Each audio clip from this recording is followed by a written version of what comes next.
नहा धोकर दोनों बढ़ के पेड़ की ओर चले। वहां सीलिंग की तरह पेड़ था। पेड़ के शिखर से लताओं की डाल निकली थी। इन लताओं में अनेक रंगों के फूल थे। हो सकता है वृक्ष में जब फूल चढ़ाए जाते हों तो वे पेड़ में उग जाते हों। यह भी हो सकता था कि अलग अलग समय में फूल के रंग बदल जाते हों। इस समय सफेद रंग के फूल थे। फूल पेड़ से मुरझाने के पहले गिरकर बिखर जाता था। जिसके पास यह फूल होता उसी के लिए अर्पित लगता था। सोंसी के पास बहुत फूल पड़े थे। सोंसी ने फूल चुने और आंचल में लपेटकर कमर में खोस लिए। रास्ते में बैठे बैठे बुहारते हुए बूढ़ी अम्मा मिली। बूढ़ी अम्मा को देखकर रघुवर प्रसाद को याद आया कि सोंसी के हाथ में कड़े नहीं हैं। कड़े कहाँ हैं? तुम्हारे कपड़े निकालते समय मैंने पेटी में रख दिए थे। बूढ़ी अम्मा सुस्ता लो, सोंसी ने कहा। बूढ़ी अम्मा से झाड़ू लेकर सोंसी वहां झाड़ू लगाने लगी। जल्दी जल्दी उसने आस पास पूरा बुहार दिया था। बस बस इतनी जगह बस बची थी, बूढ़ी अम्मा ने कहा। नहा धो लिए? बूढ़ी अम्मा ने फिर पूछा। जी अम्मा, दोनों ने कहा। बूढ़ी अम्मा के पास एक छोटी टोकनी मकोई से भरी थी। मुट्ठी भर मकोई उन्होंने लिया। छोटू भी तो आया है? बूढ़ी अम्मा ने पूछा। सोंसी ने कुछ और मकोई लेकर आंचल में बांध ली। धुले हुए कपड़े सोंसी के कंधे पर थे।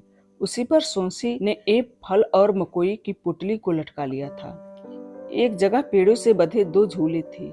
झूलों में छोटे छोटे बच्चे कानों के पास मुट्ठी बांधे सो रहे थे। एक छोटी लड़की बच्चे को ताकने के लिए वहां थी। पास ही एक सूखा नाला था। उस नाले में पेड़ से झरे हुए सूखे पत्ते थे। नाले में भूरे रंग की कई चिड़िया पत्तों को चोंच से पलटाकर कीड़ों को ढूंढ रही थी। लड़की का ध्यान चिड़ियों की तरफ था। हवा से झूले धीरे धीरे हिल रहे थे। दो फैली तनों पर पुरानी साड़ी को तहाकर बनाया गया झूला था। तुरदाई कहाँ है? सोंसी ने पूछा। मकोई बिनने गई है, लड़की ने शर्माकर कहा। पेड़ के नीचे टोकनी पर मकोई रखी थी। एक फटे कपड़े से टोकरी ढक गया। सोंसी का मन हुआ कि वहां दोनों बच्चों को उठाकर अपने गोद में बैठा ले। पगडंडी पर रघुवर प्रसाद सोंसी के फिर पीछे हो गए। जैसे पैर के चित्र छूटते हैं उसी तरह आगे चल रही सोंसी के पीछे सोंसी की चाल की लय में भी छूटे हुए चिन्ह की तरह सब कुछ सब तरफ था। लय का दृश्य था। तालाब लय का तालाब था। पेड़ लय का था। पेड़ से खिले हुए फूल लय थे। लय की पगडंडी थी।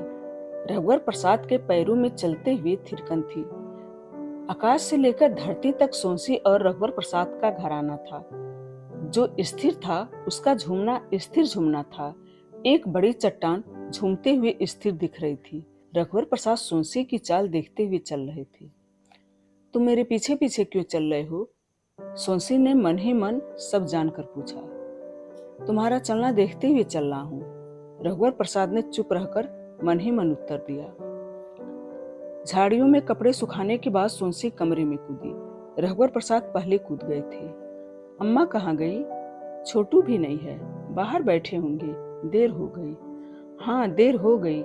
झाड़ू लगी थी, अम्मा ने बुहार दिया था। दोनों बाहर आए। छोटू अम्मा के पास बैठा था। छोटू रुकने की जिद कर रहा था और अम्मा कल सुबह की बस से जाने को कह रही थी। छोटू कह रहा था कि अम्मा बस से अकेले चली जाए। स्कूल खुल गया होगा, अम्मा छोटू से कह रही थी। अम्मा 1-2 दिन रुक जाओ।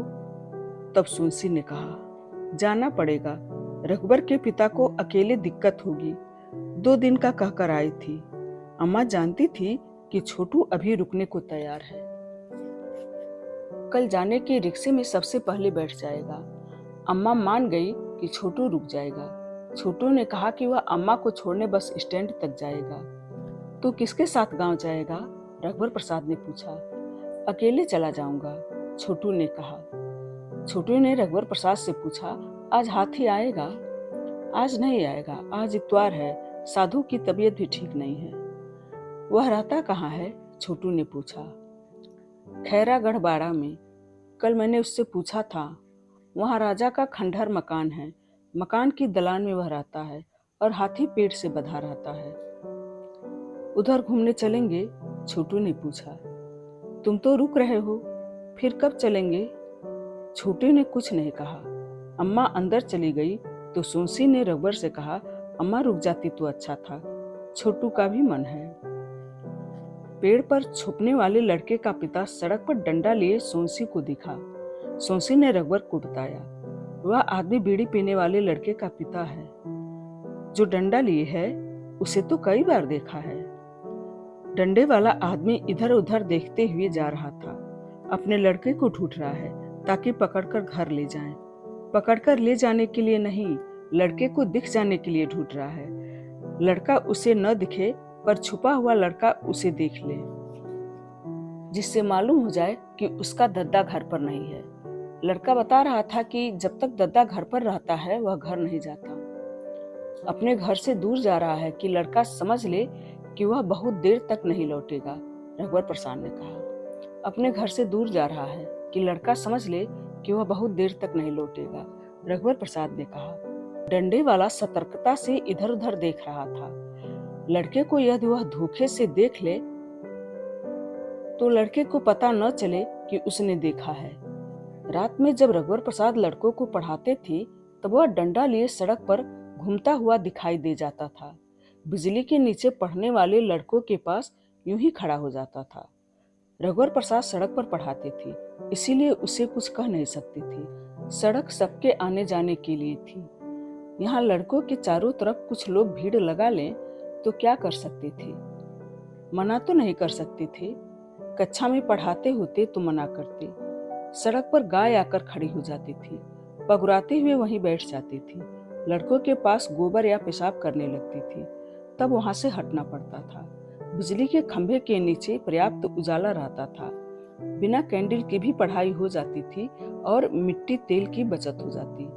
बिजली के खंभे को टेबल लैंप की तरह इधर उधर ले जा सकते तो उसको किसी एकांत जगह में ले जाते। इतने सारे खंभों में एक दो खंभे कम हो जाते तो फर्क नहीं पड़ता। सड़क पर अंधेरा होते ही सन्नाटा हो जाता। आदमियों का हल्ला बिल्कुल नहीं था। सड़क पर कुत्तों के भौंकने का कभी कभी बहुत हल्ला होता था। रात को आती जाती बैलगाड़ी का ध्यान रखना पड़ता था। गाड़ी चलाने वाले जब उगते तब बैल यद्यप सड़क पर अपनी मर्जी से ठीक ठीक चल रहे होते पर कभी एकदम किनारे हो जाते, फिर उस किनारे से हटते हटते सड़क के दूसरे किनारे की ओर बढ़ने लगते। ऐसे में संभालना पड़ता था। बिजली के खंभे के पास पेड़ थे। पेड़ पर उजाले में कीड़े खाने घुघू उल्लू आदि पक्षी बैठे होते। घुघू या उल्लू सुन न ले, इसीलिए लड़के आपस की बातचीत में किसी का नाम न लेते थे। लड़कों का कहना था कि यदि उल्लू उस नाम को सुन ले तो उस नाम को यह याद करता था। जिसका नाम याद करता था वह धीरे धीरे दुबला होकर मर जाता था। धोखे से नाम निकल जाने पर राम का नाम लेते थे और बच जाते थे। डंडे वाला आदमी रघुवर प्रसाद को पहचानने लगा था और रघुवर प्रसाद को हाथ जोड़कर जुहार करता था। रघुवर प्रसाद और सोनसी ने देखा कि गूलर के पेड़ से लड़का कूदा और भाग गया। वह घर गया होगा, उसने दद्दा को देख लिया था। रघुवर प्रसाद ने कहा, लड़के के दद्दा को बुलाकर बात करता हूँ। बात करना, पर गूलर के पेड़ के बारे में मत बताना। हाँ, रघुवर प्रसाद ने कहा। परंतु रघुवर प्रसाद के बुलाने से पहले छोटू ने उसे आवाज दे दी, डंडा वाले भैया, ओ डंडा वाले भैया। आदमी ने पलट कर देखा। छोटू हाथ हिलाकर बुला रहा था। पास आकर उसने रघुवर प्रसाद और सोनसी को राम राम कहा। अपने लड़के को ढूंढ रहे हो? सोनसी ने पूछा। हाँ बाई, घर नहीं आता। मेरे को बाहर घूमते देख लेगा तो घर चला जाएगा। उसको मारना मत, प्यार से समझा देना। बस एक बार मारा था बाई। बीड़ी पीता है, इसके बाद वह भागता रहता है। मिले तो समझाऊं। घर नहीं आता, छुपकर दूर से देखता रहता है। घर पर रहता हूँ तो डंडा दरवाजे पर छोड़ देता हूँ। डंडा देख लेगा तो जान जाएगा कि मैं घर पर हूँ। तुम्हारा लड़का खाकी पैंट पहनता है, 10-12 साल का। उसको जानता हूँ, वह कभी कंघी नहीं करता। वही है महाराज, 10 साल का है। छोटू की तरफ देखकर बोला, इसके समान। तुम कल सुबह छुपकर मेरे घर आ जाना। तुम्हारे लड़के को मैं समझा दूंगा, समझ जाएगा तो अपने साथ घर ले जाना। घर से निकलना तो डंडा मत लाना, दरवाजे पर छोड़ देना। लड़का घर नहीं जाएगा। लड़के ने भी बताया था कि दद्दा का डंडा देखकर वह घर आता जाता है। सुनसी जब उसको पेड़ पर चढ़ा देखती तो कभी कभी उससे बात कर लेती थी। सुनसी से आंख मिलाकर वह बात नहीं कर पाता था। सुनसी पेड़ के पास खड़ी हो जाती और खोद खोद कर उससे पूछती, तब वह बताता था। पेड़ के ऊपर देखते हुए सुनसी को बात करते कोई देखता तो वह यही सोचता कि सुनसी या तो पेड़ से बात कर रही है या चिड़िया से। गिलहरी से भी सोच सकता था, किसी लड़के से बात कर रही है, यह कभी ध्यान में नहीं आता। दोपहर को जब खाने बैठती तब पेड़ को देख लेती थी। लड़का दिख जाता तो उसे खाने के लिए बुला लेती। कभी कभी वह खुद आ जाता। सुनसी को खाने में देर होती तो उसे पहले परोस देती, नहीं तो वह कोने में खाने के लिए सिर झुकाए बैठा रहता। रात को सबको जमीन पर सोने के लिए अम्मा ने खटिया दीवार से सटाकर खड़ा कर दी थी। जमीन पर बिस्तर बिछा दिया गया था। अम्मा को सुबह 5 बजे की पहली बस से जाना था। अम्मा ने याद कर सुनसी को कड़ा पहनने के लिए फिर कहा था। सुनसी कड़ा पहनी हुई थी। खटिया के पास रघुवर प्रसाद लेटे थे, फिर अम्मा, छोटू और सुनसी। सब जल्दी लेट गए थे कि सुबह जल्दी उठना होगा। सुनसी ने पूड़ी बना ली थी, सुबह खाने के लिए और रास्ते में छोटू के लिए। इस कहानी का शेष हिस्सा अगले वीडियो में। धन्यवाद।